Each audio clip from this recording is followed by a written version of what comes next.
Dennis Rader seemed like any other neighbor. Husband, father, city employee, church leader. He was the kind of man you'd wave to across the street, the one who'd offer to help fix your fence or lend you a tool. He attended local barbecues, volunteered at church events, and was always present at community gatherings.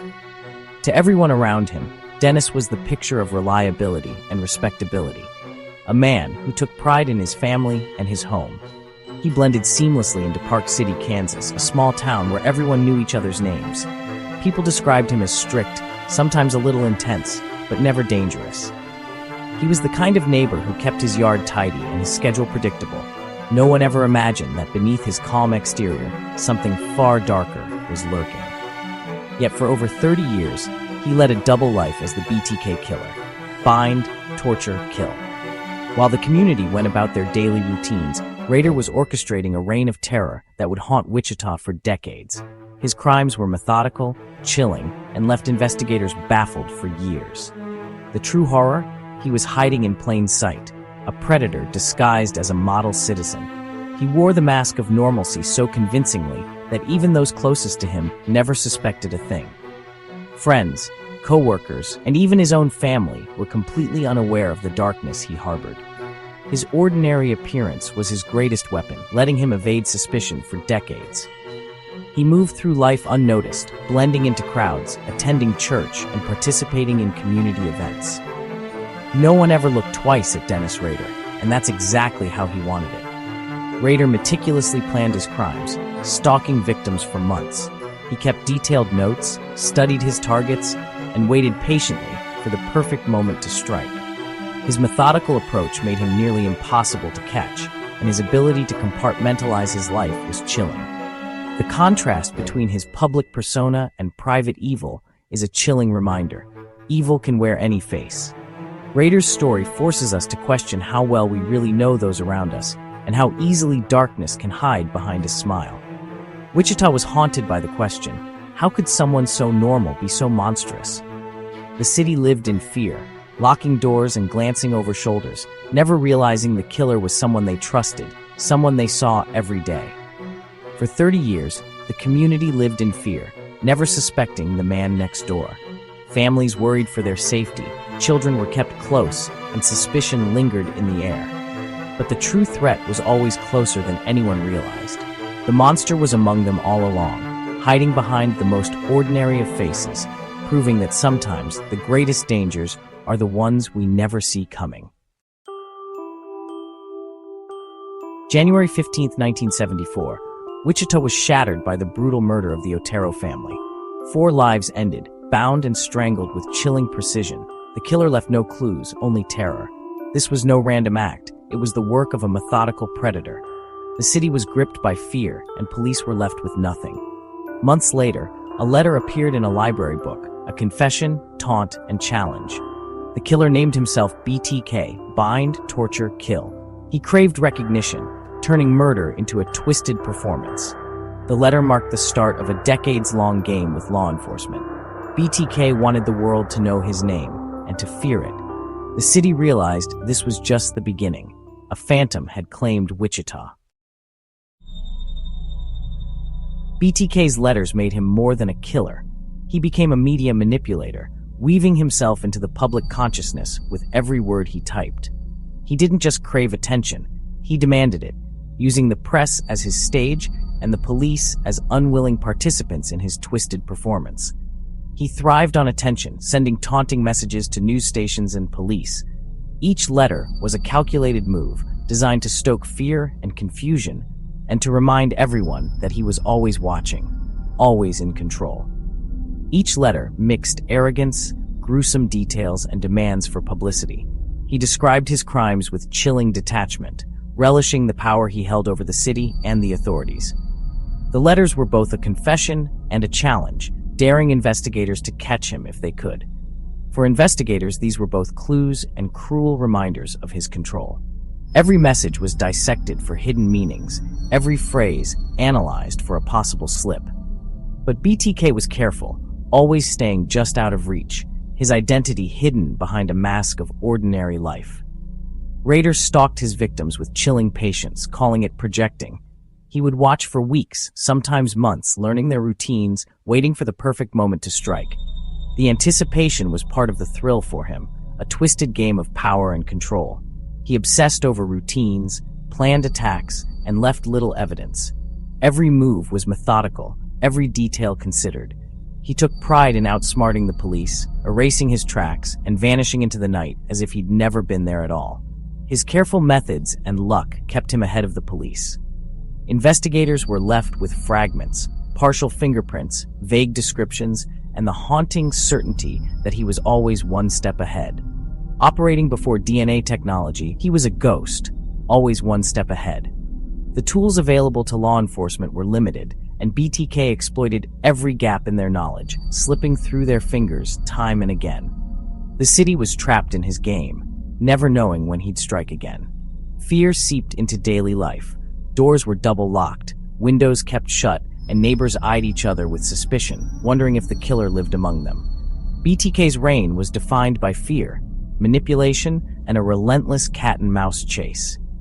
The media coverage only fueled his ego, and the police, despite their best efforts, always seemed to be reacting to his moves rather than anticipating them. The police chased shadows. BTK relished every moment. He watched the chaos he created, savoring the panic and confusion, knowing that with each new letter he tightened his grip on the city. The game continued, with Wichita caught in the middle, its people living in fear, its police desperate for answers, and BTK always lurking, always waiting for his next move. BTK didn't just write, he called. His voice, cold and calculated, became another weapon in his arsenal of terror. Each call was a chilling reminder that he was out there, watching, and that he wanted his presence to be felt. For the people of Wichita, the sound of a ringing phone became a source of dread, a symbol of the killer's reach. After killing Shirley Vian in 1977, he phoned emergency dispatch, reporting his own crime.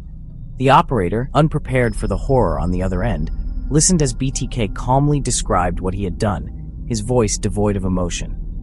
He gave just enough information for police to find the scene, then hung up, leaving behind a trail of fear and confusion. He hung up, leaving police to find the horror he'd created. The officers who responded were met with a scene that would haunt them for years, and the city began to realize that this killer wanted to be known, to be infamous. Later, he called a TV station, seeking attention but hanging up when kept waiting. It was clear he craved the spotlight, frustrated when denied the instant recognition he believed he deserved.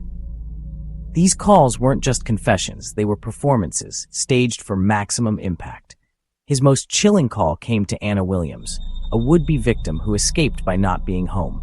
BTK had broken into her house, waited for hours, and left only when she didn't return. The phone became his way to reach out, to let her know how close she had come to death.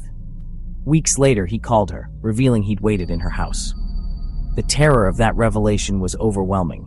Her home, once a place of safety, was now forever tainted by his presence. For Anna, and for Wichita, the message was clear. Nowhere was safe. These calls were pure psychological terror, proof he wanted to be feared and remembered. Each word was chosen to instill panic, to remind his victims and the city that he was always in control. The phone, an everyday object, became a tool of psychological warfare. Police tried to capture his voice, but he remained elusive. Investigators listened to every recording, hoping for a clue, a slip, anything that might reveal his identity. But BTK was careful, always masking his true self behind a calm, emotionless tone. BTK's arrogance and need for control were clear in every word. He relished the power he held over the city, knowing that his voice alone could send waves of fear through entire neighborhoods. His calls were not just about communication, they were about domination. He was a faceless voice, haunting Wichita. The anonymity of the phone allowed him to taunt without risk, to become a ghostly presence that could strike anywhere, at any time. The city listened, terrified, as the killer taunted them from the shadows. Families huddled together, waiting for news, dreading the sound of the phone ringing late at night. Rumors spread, and fear grew with every unanswered question. His calls deepened the fear. No one felt safe. Even the most ordinary moments were now tinged with anxiety. The killer's voice echoed in the minds of his victims, a constant reminder that he was always out there, watching, waiting. BTK was everywhere and nowhere, a phantom whose voice lingered long after the call ended, leaving Wichita forever changed. After Dolores Davis's murder in 1991, BTK vanished. The killings and letters stopped. Wichita exhaled, but unease lingered. The case went cold, files shelved, detectives retired. For most, BTK became a ghost story. For victims' families, the pain never faded. No one knew if he was dead, imprisoned, or simply moved on. The city slowly returned to normal, but the wound remained open. Rader lived quietly, family man, churchgoer, city worker. Yet he kept trophies and memories, reliving his crimes in secret. The silence was only an intermission. Justice was still out of reach. The final act was yet to come. In 2004, a newspaper article marking the Otero murder's anniversary reignited BTK's ego. Feeling forgotten, Rader sent a letter with a victim's ID and crime scene photos. The city was plunged back into fear. BTK was back. New detectives, armed with modern technology, reopened the case. Rader began sending elaborate packages, trophies, bound dolls, chilling reminders of his crimes. He reveled in the renewed attention, taunting police and media. Law enforcement played along, hoping he'd slip up. Each message brought new evidence and new terror. The game resumed, but this time police were ready. They needed him to keep talking. With every letter, BTK edged closer to a fatal mistake. The hunt was on again.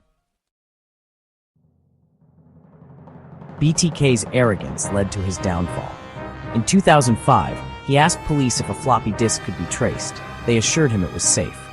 Rader sent a disk to a news station, believing he was untouchable. Forensics recovered a deleted file.